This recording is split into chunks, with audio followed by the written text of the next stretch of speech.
Thank you. I appreciate all of you that are here. I know that this is a very difficult time and a trying time, but we're going to somehow weather through all of this. In the meantime, I just really want to thank our nurses and our doctors for allowing us to participate. It is with the confidence of the medical people that we proceed, and it's been outstanding, truly outstanding, and it's scary, with all the things that are going on. But I have ultimate confidence in our medical staff. In the meantime, I just want to give a big shout out to Coach Yano and the gifts that he's given us. And we're talking about the chop chop, and knowing that we're all about the chop. And he's gonna. I'm so happy that he's here. I can tell you that, yeah, it's just like where he should have been, and this is great. And in the meantime, he has a game with Illinois, I think, tomorrow. And so let's all cheer for him. And then Coach Peichel has done an outstanding job. He has just, I mean, just blown the socks off of everybody. And the players are practicing hard, and they, are. I want to congratulate them because they are in the top 24, and that's been some time, as you know, that we have our Rutgers basketball team in the top 24. But it's not without us knowing that they've worked extremely hard. The players are together, and it's gonna be a special year going forward. Now, what am I talking about? We've got 7 freshmen, right? 7 freshmen, and it's the most beautiful arrangement of freshmen because they're not scared. They don't know what they don't know, and so I look at them and I think. I remember Tasha Pointer and I were talking the other night, and I asked her. I remember that when they were all at my house and they announced who Rutgers was going to play, and it happened to have been Tennessee, and she and the rest of the freshmen were like, yeah, we're so glad, that's great, they're playing Tennessee. And me and my assistant looked at her and like, God darn, it's just the number 1 team in the country. What are you talking about? But that's beautiful, and that's the mindset. Really and truly, that's the mindset of our freshmen, and that's along with Arella Durantes, who has come back. She's come back with a vengeance. Her mindset is that she wants to be the best that there possibly can be. She's one of only 6 Rutgers players that have averaged double-digit scoring. And rebounding. I mean, it's amazing, and she's come back as what she would say unfinished business. And so she's gotten in shape. She works hard anyway, but that along with Takia Mack, who is the defensive player of the year, and I believe that Mayel Giles. Believe me, she's gonna do a heck of a lot this year. A lot of scoring. And then, of course, I know that Zipporah Broughton, I think that she has to be the highlight for me right now because I look at her every day and I'm like stunned with the way that she has approached the year.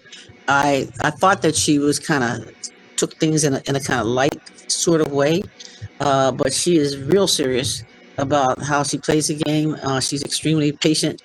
She's helped and monitored and guided Diamond. She's just done a great job, and she knows that we need every last one of those freshmen to play, and they're anxious and excited. In fact, something happened a couple months ago, and I think the players thought that I was saying that we were going to cancel the season. And all of a sudden, one of our players started to cry, and I looked around, and the mother, kept rubbing the player's back, and so she said, "Yeah, did you decide that we're not going to play this year?" And I said, "Oh no, that's not the case." So No, they're all anxious, and I'm anxious, and we're anxious to get started. All right, we'll go to the group for questions. Let's start off with James Cratch from the Star Ledger. Hey, Vivian, how are you? I'm good. How about you? I'm good. So, two-parter, I guess. One, how has the program kind of handled the virus? And the second thing is, I know you're supposed to play on the 25th. There's no game yet. When do you actually think you guys will get on the court? You know what? It might sound strange for me to say that, but I wish I knew. I don't know. But to tell you the truth, we're supposed to have games, but so many things have been happening. But our staff, the medical staff, Pat, um, Pat and Sarah have been doing a phenomenal job of preparing us and getting the best medical care that there can possibly be, and giving us the opportunity to compete at the highest level. So it's just else is going on in this world, and that's where all of us are shaking our heads and don't know what's going on. But supposedly, we're supposed to be playing, I think, around the 24th or 25th. I don't pay attention to that so much because I kind of am always so focused on when that we play, and more important that I feel that we're ready to play. And quite honestly, I never feel that we're ready to play. So we'll come around. We will make it.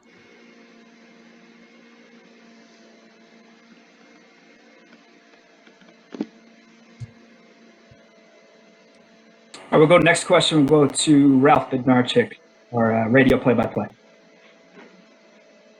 You can unmute Ralph.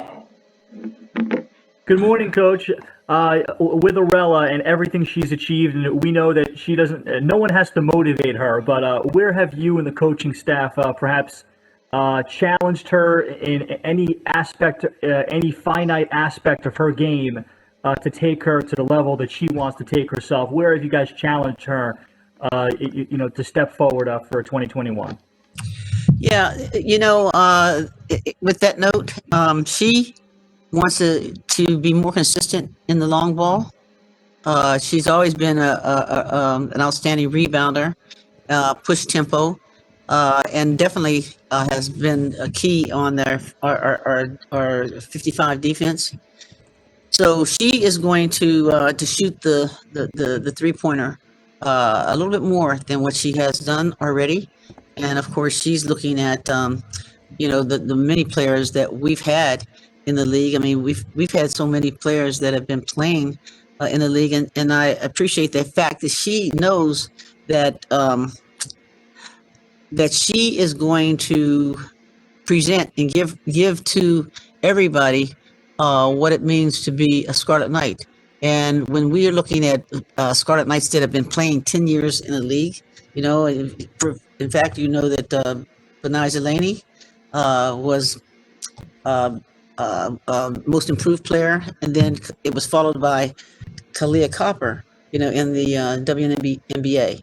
And so I think that Rella joining that group is just going to add to the resumes of many of the players that we've already had.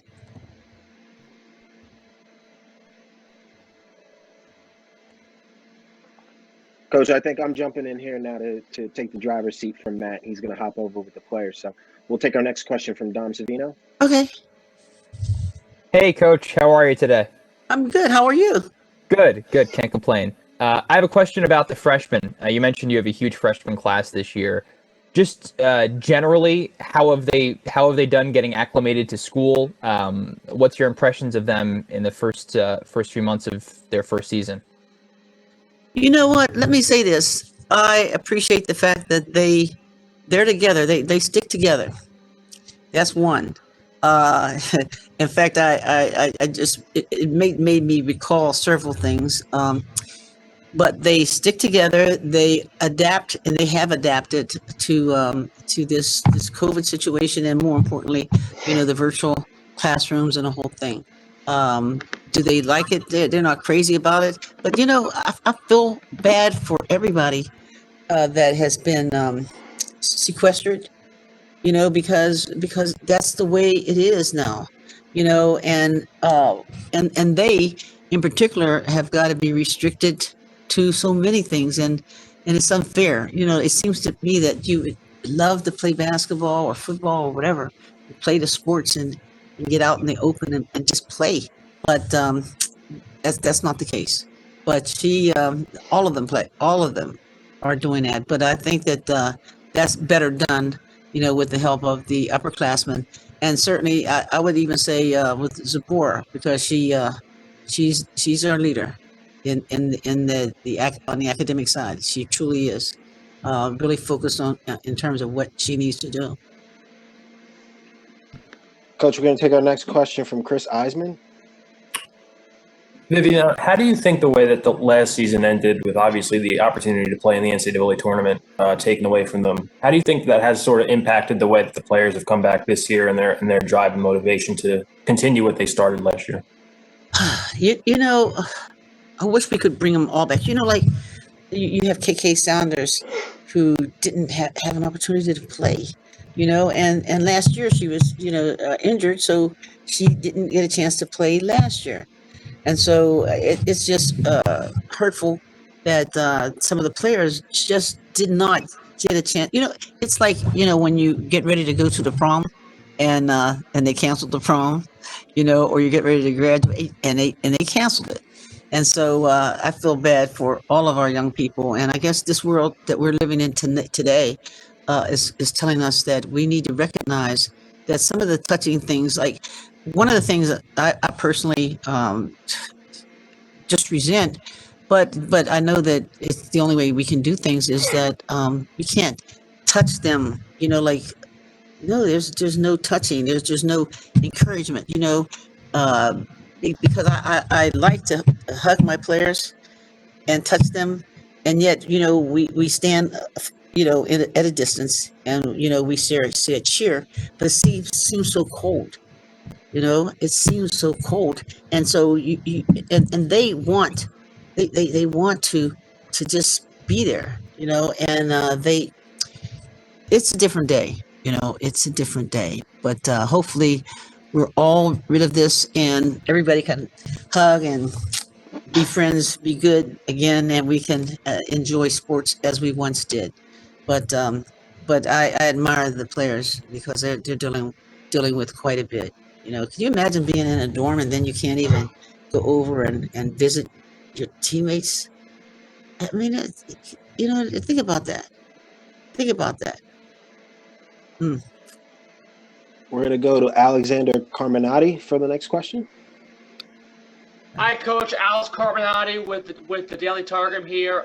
Overall, when it comes to entering your 26th season as the head coach for this Scarlet Knights team, because of the pandemic and everything that's going on, are there any certain precautions, any certain type of style that you're looking to implement into this new season coming up, as it's coming up very soon?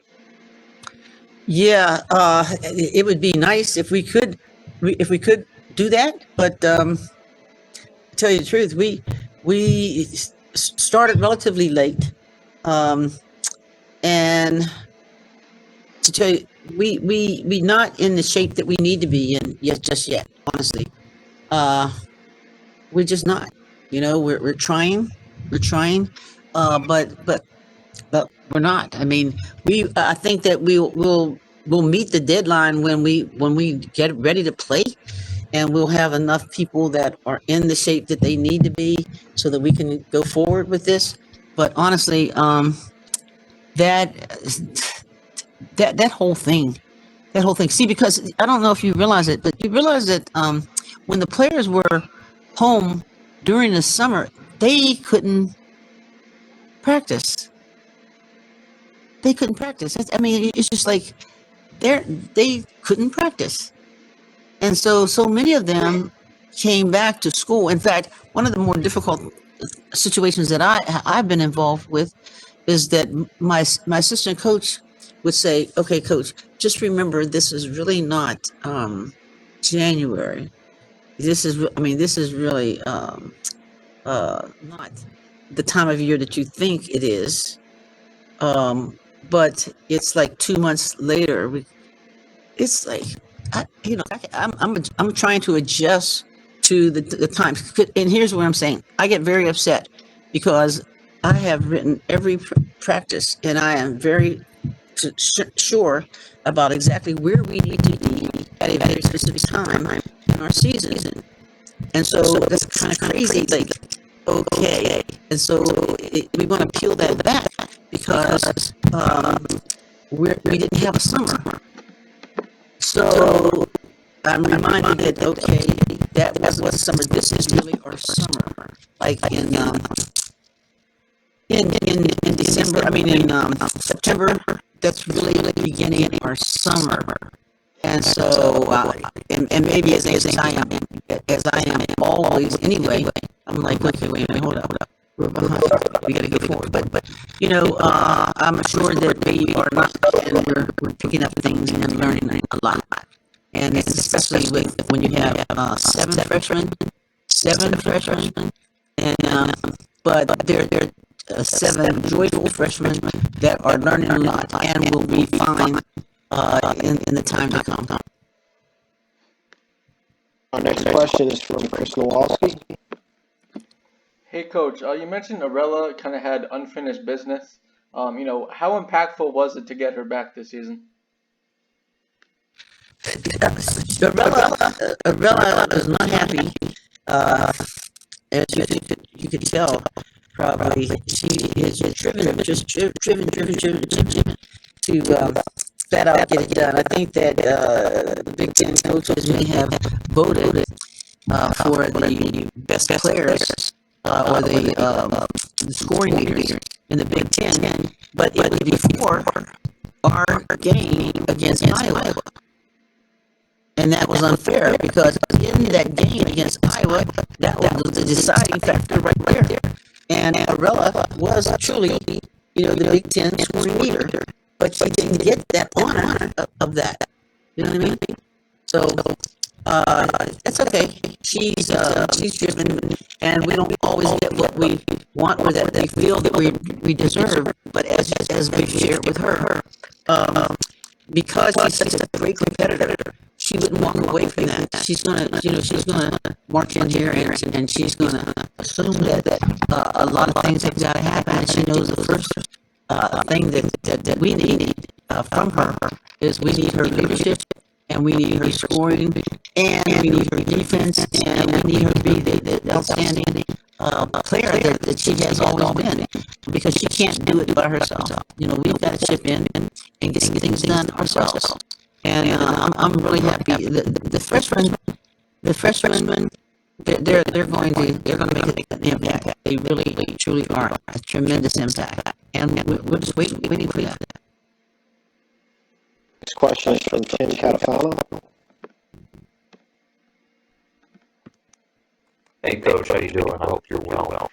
Two quick questions for you. I know that you had kind of mentioned and talked about how the players really can't interact that much. So I know the freshmen coming in, they had a little bit of challenge mixing with some of the players that are already on the team. So how have you been able to combat that with there being so much, physical distance between the players and not having as much time to bond with each other? I'm glad you said that, and it's very true. It's very.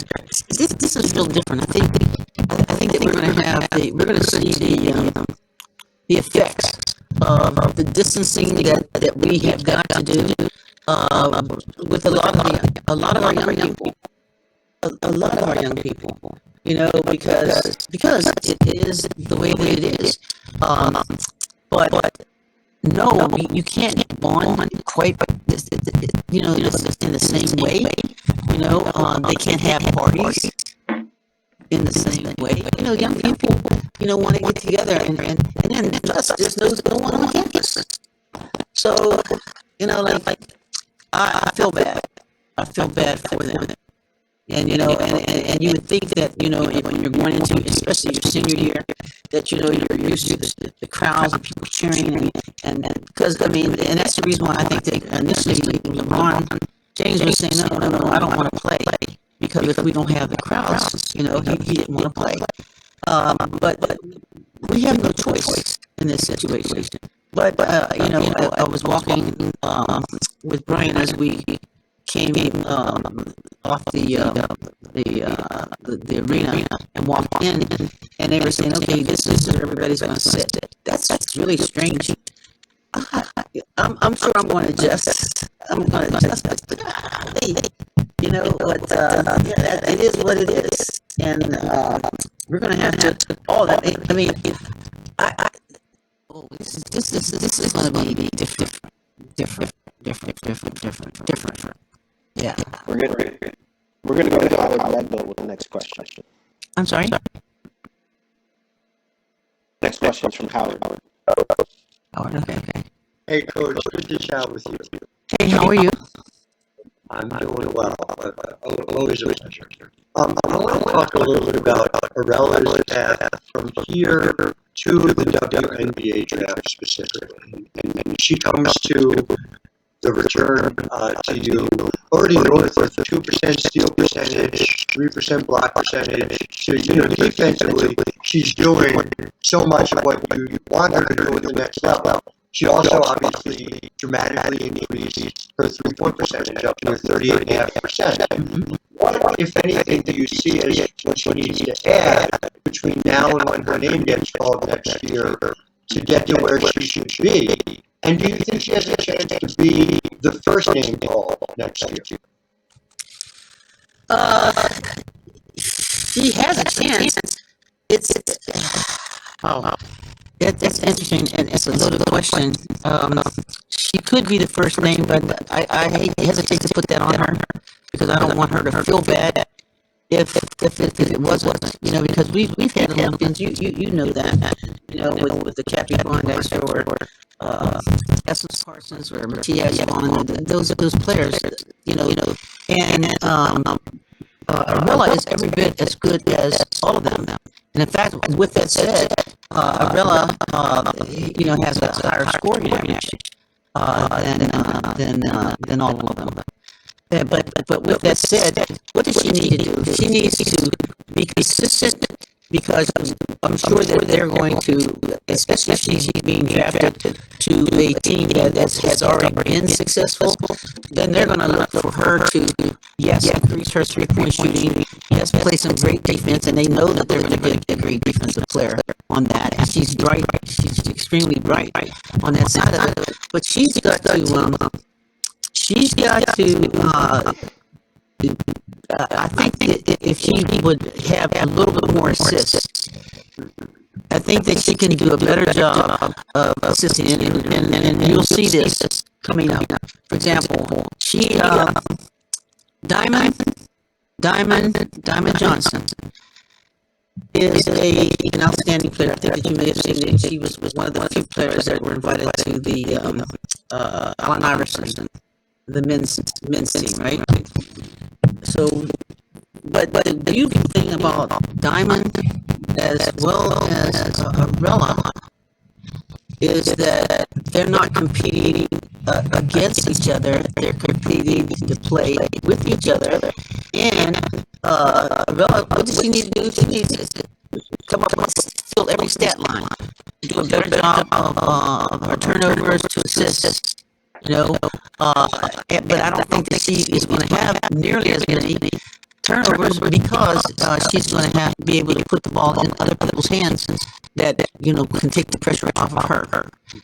And so we're going to play her sometimes as a point guard, and we did a few times last year. We'll play her sometimes as a point guard, and we'll play her as a 2 and a 3 because she's got a nice size to be able to do just that. But we expect that she's going to be a high draft choice. In fact, they called her and were saying to her that she could have been drafted, I think, third or fourth, or second or third last year.